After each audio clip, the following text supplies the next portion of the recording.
Olá, estamos aí mais uma vez com o programa Simprafarma Saúde. Estamos aí falando com os trabalhadores, práticos de farmácia da Grande São Paulo, aqui de Osasco, Carapicuíba, Barueri, Jandira, Itapevi e região. E para nós é com muita honra que falamos com vocês, trazendo aqui as informações do Dr. Flávio Antas Correia, que representa aí o núcleo de tráfico de pessoas no estado de São Paulo, e a gente tem aí a honra de recebê-lo aqui hoje para falar sobre essa questão aí que é muito importante aí para os trabalhadores e para todos os cidadãos brasileiros, né? Tudo bem, doutor Fábio? Bem, para nós é uma honra, senhor Brito, professor Eunice, falar um pouquinho sobre o trabalho do Núcleo de Enfrentamento ao Tráfico de Pessoas e da Comissão Estadual para a Erradicação do Trabalho Escravo, a COETRAI, em São Paulo. Muito bem. Prazer em recebê-lo aqui, tá? Também aqui estamos com a Carla. A Carla faz parte do CANI, né, Carla? Centro de Apoio Pastoral do Migrante, né? Isso. Que é outro problema também que está relacionado aí à nossa cidadania brasileira aí, que estamos recebendo muito migrante aqui no estado de São Paulo e no Brasil inteiro, né? Para nós isso é preocupante, isso aí é um tema muito importante para que a gente discuta aqui no programa, para que os trabalhadores saibam da preocupação nossa com essa questão social. Muito obrigado pela sua participação, faça-se a apresentação, fique à vontade. Obrigada, é um prazer estar aqui com vocês, eu espero que a gente possa ter um bom diálogo hoje. Muito bem, é um prazer para nós recebê-lo aqui. Tem aqui a professora Eunice também, que já faz parte aqui pela FEComércio, na representação aqui da Federação dos Empregados no Comércio do Estado de São Paulo, na pessoa do presidente Luiz Carlos Mota, também é uma entidade que está engajada aqui no nosso trabalho, no nosso objetivo aqui do trabalho social do Simprafarma e da FEComércio para todos os trabalhadores do Estado de São Paulo. É um prazer recebê-lo aqui em mais um programa, professora. O prazer é nosso, é uma alegria muito grande estarmos todos juntos e trazendo para os telespectadores assuntos que são bastante inovadores, informações que são necessárias para que todo cidadão possa usufruir dos seus direitos. Muito bem, isso é muito bom. Carla, eu gostaria que você falasse aí um pouco mais aí dentro da questão do migrante, sobre a questão jurídica, auxílio de regularização da migração. Eu gostaria que você comentasse um pouco isso, para que o trabalhador ele realmente visse quanto é difícil esse trabalho para a CAMI aí para organizar todo esse pessoal que nós estamos recebendo aqui no estado de São Paulo. Isso. Bom, primeiro, o CAMI, ele é uma instituição que ele trabalha com imigrantes já há mais de 13 anos e ele vem organizando um trabalho sem nenhum custo para essa população, tá? Todo imigrante que chega aqui no Brasil, ou chega em São Paulo, especificamente onde nós trabalhamos, ele tem direitos e tem deveres como qualquer outro cidadão. Porque nós costumamos dizer que nós orientamos, nós ajudamos, claro, auxiliamos, mas nós temos, às vezes, as pessoas falam assim, o Brasil é acolhedor, São Paulo é acolhedor, mas acolhedor com as pessoas que têm dinheiro no bolso, todos nós somos. Mas acolhedor com aqueles trabalhadores que vieram sem nada, simplesmente com a força e a coragem para trabalhar, não é bem assim, né? Então, nós estamos falando de pessoas que vieram por diversos motivos, né? Às vezes por condições financeiras, às vezes por questões de saúde ou por questões até mesmo de refúgio. Depende de cada situação, depende de cada história. Então, no CAMI nós temos ali uma representação de um advogado para poder orientar, nós temos assistente social, que sou eu que atendo, mas também nós temos a regularização migratória, nós temos os próprios imigrantes, que são multiplicadores e agentes que vão nas oficinas. Só o ano passado nós visitamos oficinas de costuras, foram 906 oficinas de costuras, foram 1.290 atendimentos sociais, 560 atendimentos jurídicos, sendo 45% foram questões trabalhistas, né? E 6% foram, infelizmente, trabalho análogo a escravos e tráfico de pessoas. Inclusive, Então, teve um evento bastante importante essa semana. O doutor Flávio podia falar um pouco sobre esse evento, onde nós estivemos todos juntos, não? sim, foi um evento importantíssimo para a cidade de São Paulo e foi o nosso primeiro simpósio, né, doutor Flávio? Esse simpósio ele foi pensado pela Coetrai a fim de, primeiro, cumprir aquilo que determina o decreto que criou o Núcleo de Enfrentamento ao Tráfico de Pessoas, que é a prevenção a esse tipo de crime, porque do tráfico derivam os demais. É muito raro que um trabalho escravo não tenha derivado de tráfico de pessoas. É raro. Há casos, mas pouquíssimos. E esse primeiro simpósio estadual para a erradicação do trabalho escravo, inclusive contou com a Carla como palestrante, ele trouxe as ações do judiciário, como o judiciário enfrenta esse problema, palestra do Dr. Marcos Barberino, depois a BVTEX, Associação Brasileira do Varejo Têxtil, com a palestra do senhor Edmundo Lima, falando sobre as boas práticas, né, de como evitar o selo ABVTEX, e a Carla nos trouxe os imigrantes e o trabalho escravo. Então, nós conseguimos, talvez, ter chegado ao nosso objetivo neste primeiro momento, mostrando à sociedade o que é o problema e formas de combatê-lo. Então, foi muito interessante. Já estamos pensando no segundo simpósio, e em julho nós teremos o segundo simpósio estadual de tráfico de pessoas. Muito importante. Isso aí, para nós, como sindicalistas, e que defendemos o direito do trabalhador e o direito social para todos os cidadãos, é uma coisa, um trabalho muito importante. Eu acho, parabéns pelo trabalho.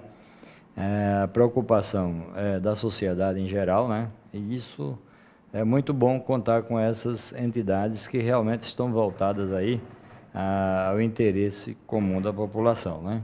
Inclusive, Brito, uma coisa interessante que a Carla nos mostrou lá no evento e eu não tinha conhecimento, até nós comentamos depois, os imigrantes, de uma certa forma, eles são explorados para poder trabalhar, mesmo que informalmente. E sabe que, às vezes, eles não sabem quem são essas pessoas para quem eles têm que pagar praticamente toda semana para poder ter o direito ao trabalho. Então, é importante que o sindicato também se envolva e dê orientação, desenvolva cursos, que auxilie naquilo que é possível para que esse imigrante possa regularizar a situação e trabalhar com uma carteira assinada.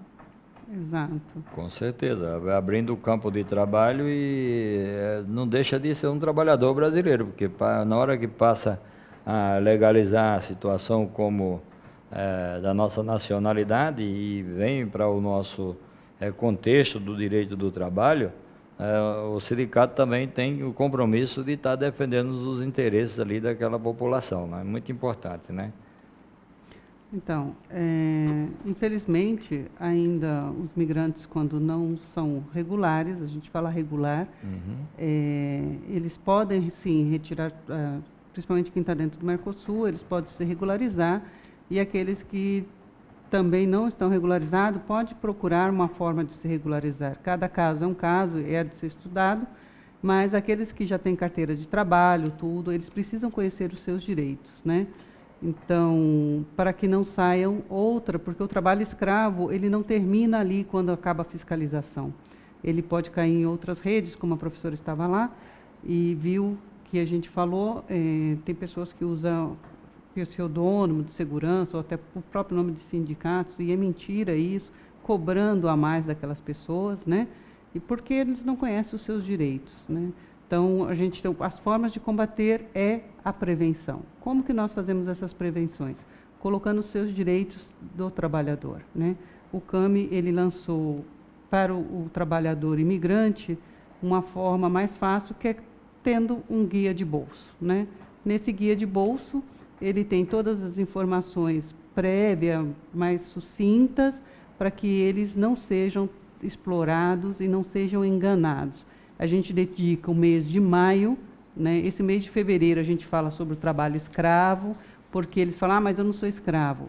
Não, porque existem muitos imigrantes trabalhadores, principalmente os bolivianos, que são foco da indústria têxtil, tudo, mas existe muitos que não estão, claro que sim, mas existe ainda uma grande leva que estão nesse trabalho, e a gente faz questão de dizer, existem muitas pessoas que não estão, mas existem muitas pessoas que estão no ciclo do trabalho escravo, então a gente faz uma campanha contra isso sim, então a gente tem batido fortemente nisso, lançando campanha, fazendo um mês inteiro de divulgação, com ciclos e orientações mesmo, mostrando passo a passo como que é feito, desde o primeiro momento que eles são enganados com anúncios da cidade local, até chegar aqui em São Paulo, como que eles são, porque retêm os documentos, ficam em condições totalmente análogas, não tem direito a sair, não tem direito a fazer absolutamente nada, casos absurdos que a gente encontra,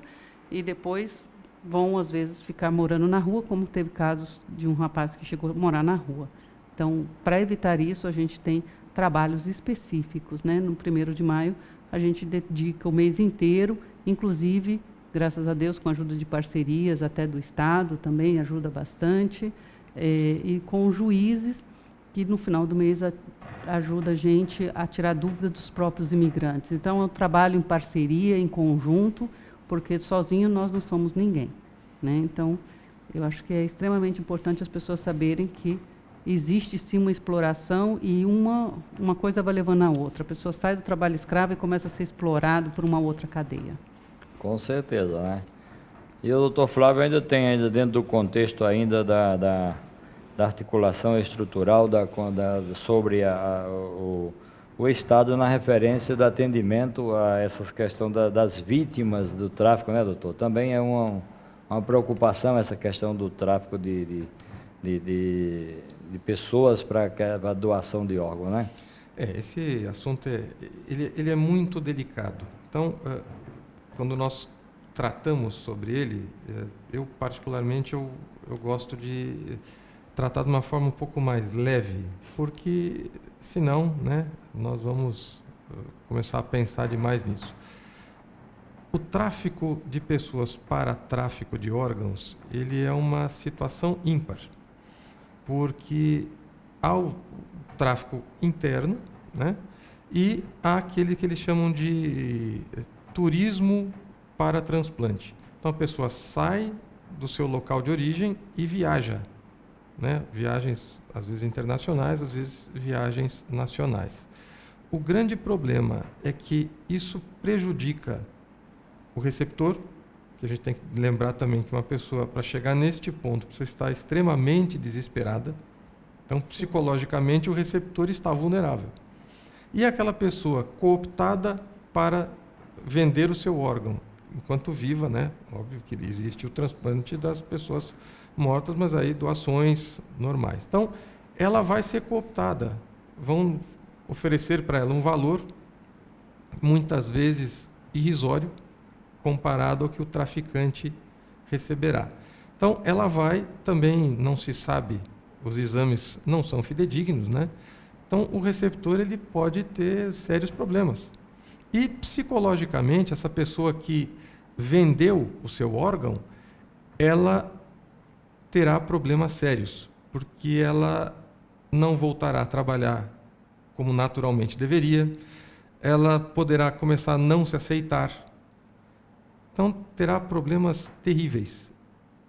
Veja que, enquanto nós estamos precisando de alguma coisa, né, seja de um lado, seja de outro, tudo às mil maravilhas, mas a consequência do ato, tanto para quem vai vender o órgão, como para quem vai receber, aí elas são inimagináveis. E os cuidados com a saúde também, né, doutor? Sobre os exames, a compatibilidade de doadores, se é possível doar, tudo isso fica meio que sem uma análise completa, sem os exames completos, para que realmente seja uma doação eficaz, né? A Declaração de Istambul, que foi uma declaração, uma reunião de médicos e cientistas, eles colocaram nesta declaração as boas práticas da doação de órgãos. que é um ato de profunda humanidade, né? Então, ali tem as boas práticas, e eles, obviamente, que condenam essa questão do comércio dos órgãos. E essa declaração de Istambul, ela nos traz exatamente isso. Como as pessoas que recebem os órgãos ficam? Muitas mortes, muitas rejeições, porque não fazem os exames apropriados de compatibilidade, né? Vamos lembrar de novo, elas estão desesperadas, então elas vão fazer qualquer coisa. Pelo outro lado, às vezes a pessoa precisa muito do dinheiro. Então, o que oferecerem, ela vai receber. E nós sabemos que, quando o dinheiro entra na história, nem sempre a felicidade está ao lado. Com certeza, o dinheiro não traz a felicidade, isso é um fato, né?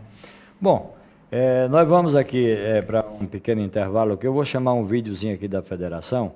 É um recado do presidente Luiz Carlos Mota, representando aqui a Federação dos Empregados no Comércio do Estado de São Paulo. E é um tema preocupante em relação ao que nós estamos passando atualmente na situação do trabalhador brasileiro, nas transformações que estão para acontecer aí nessas mudanças de leis aí do país, que o Congresso Nacional está divulgando aí, que querem mudanças e mudanças, e nós estamos preocupados com isso. Então, eu vou chamar o vídeo da presidente Mota aqui, uma palavra dele, e em seguida voltamos com o assunto, porque é um assunto muito importante.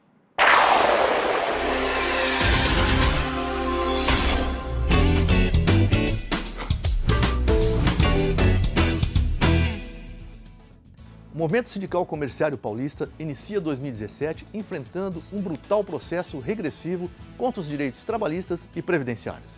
A reforma trabalhista defendida pelo governo ataca a classe trabalhadora em várias frentes.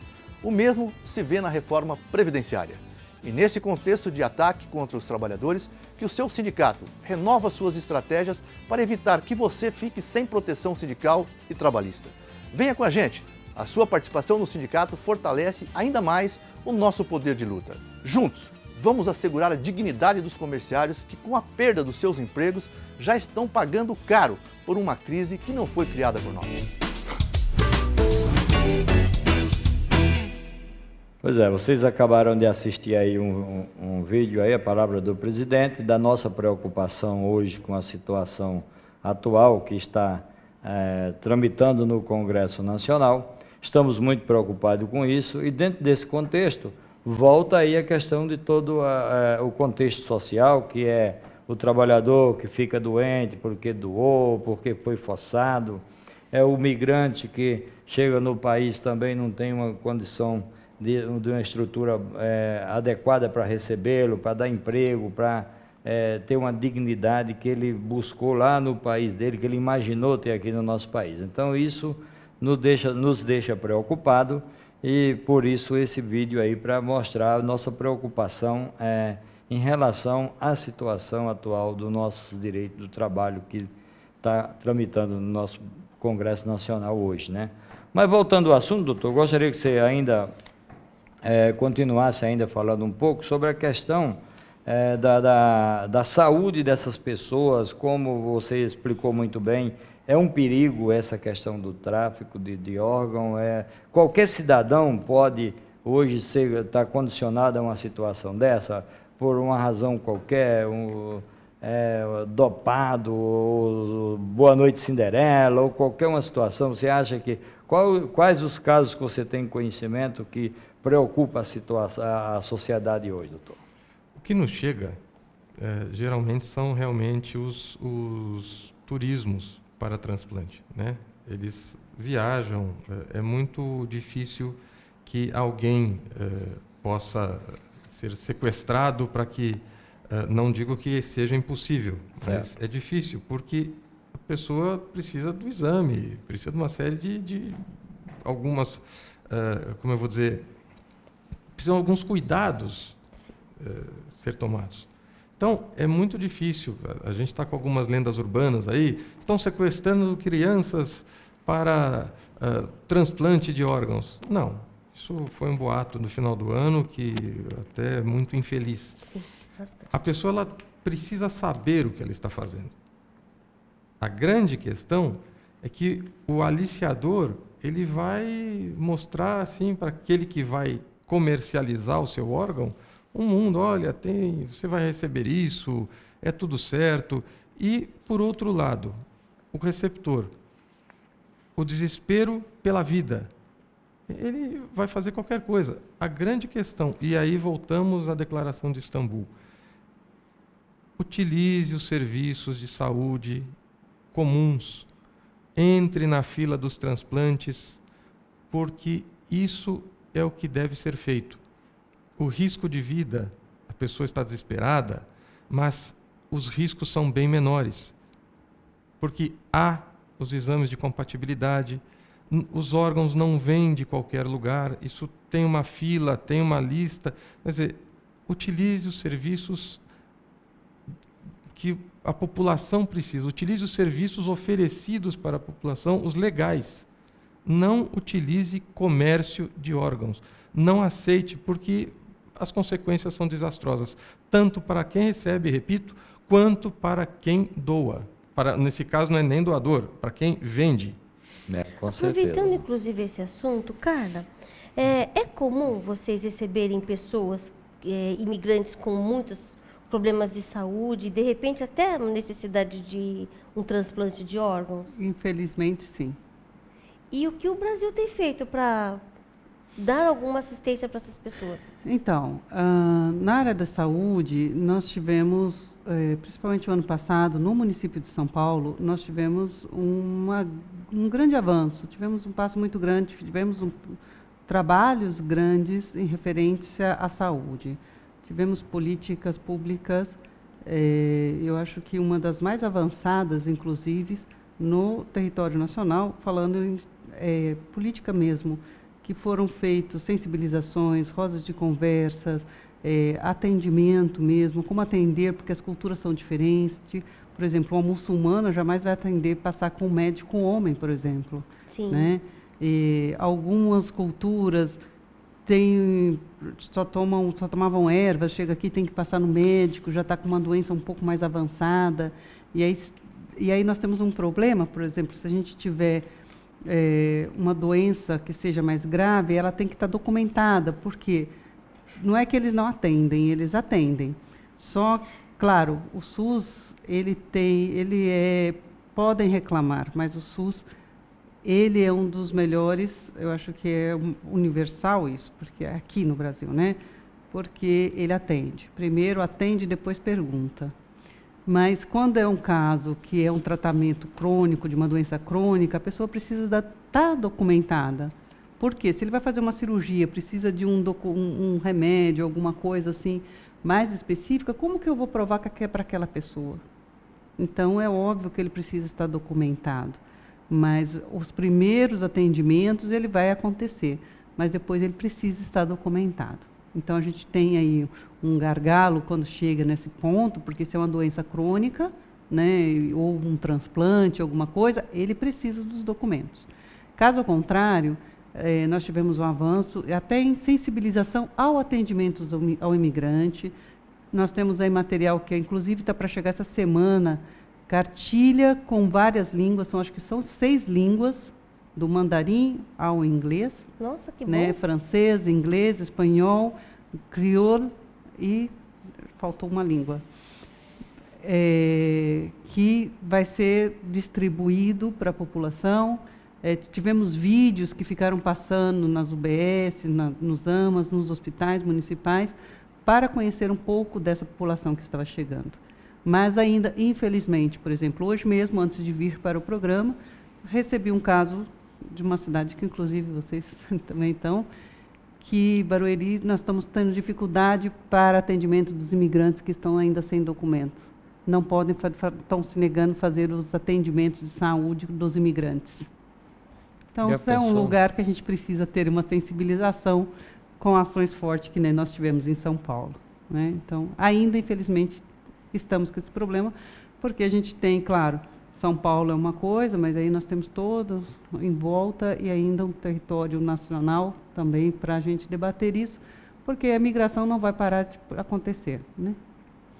Isso é meio que discriminatório, né? Porque, poxa, está discriminando. E o país, ele tem uma política de abertura das fronteiras que é um país que recebe todas as nacionalidades, né? O Brasil é bom por isso, que o Brasil é de todos, né? A gente sabe que muita gente, já ouvi muitas pessoas falar assim, o Brasil é terra de ninguém. Mas não é. É muito bom você morar num país, numa terra onde tem essa cultura de receber a todos. E é triste quando você fica sabendo de uma notícia assim, de que um município, uma entidade ou qualquer outra coisa tem uma discriminação em relação ao atendimento ao ser humano, porque é ser humano, né? Não adianta, não deixa de... É brasileiro, é migrante, é nordestino, importa, qualquer nacionalidade que seja a pessoa, é ser humano. Eu acho que tem que ser tratado dessa Como forma, ser humano, né? né? E eu vou te falar uma coisa. Essa mulher era uma mulher grávida, com gravidez de risco. Mas nós costumamos falar assim, no CAMI principalmente, né? O senhor já observou o pássaro? Os pássaros, inclusive é o slogan geralmente da nossa marcha, ele não tem fronteiras, pelo contrário, ele migra de um lugar para o outro. Quem marca a fronteira são os seres humanos. É verdade, eles buscam o bem-estar, né? Que você vê que Então eles viram pássaros migram de países para países a fim de procriar, enfim. Exato. É o bem-estar dele, né? Eu acho que o ser humano também poderia ser assim, né? Deveria, acabar né? com essa... Porque nós somos seres humanos, nós somos uma espécie. E o dia que nós acreditarmos que nós devemos amar um ao outro realmente como eles são, e parar de colocar fronteiras e limites e acolher o ser humano, aí nós vamos ter o bem-estar, a saúde e a educação. Né? Muito bem. Então, estamos chegando ao final de mais um programa, né? E foi uma satisfação imensa recebê-los aqui, com muito prazer pela participação de vocês. Eu gostaria que você fizesse as considerações finais, como o doutor Flávio também vai fazer, mas pode fazer aí aos nossos telespectadores suas considerações finais, para que a gente encerre mais um programa do Simprafarma Saúde. Eu acredito que todo imigrante e todo trabalhador deve sempre ter certeza e não deixar se cair ou se levar por qualquer promessas falsas. Desconfie daquele que se diz ter um trabalho fácil ou dinheiro fácil. Não? Então, acredite sempre que tudo que é muito fácil tem alguma coisa errada.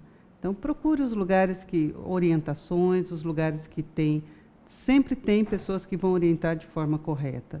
Tem organizações que possam fazer isso, o CAMI está aberto, eu acredito que o Estado está aberto, os municípios estão abertos, os sindicatos estão abertos para poderem ajudar.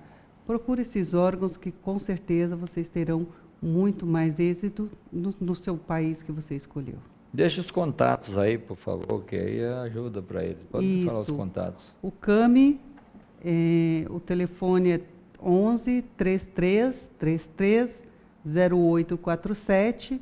Ele fica na Alameda Nótima, 485, Campos Elísio. Fica do lado do terminal Princesa Isabel, quase que esquina já com a Rio Branco. Então, vocês que estão necessitados, procure realmente as entidades corretas, né? Doutor Flávio, por favor, suas considerações finais também. Bom, para nós foi uma honra sermos convidados para participar desse programa e aquilo que a nossa companheira Carla falou aqui.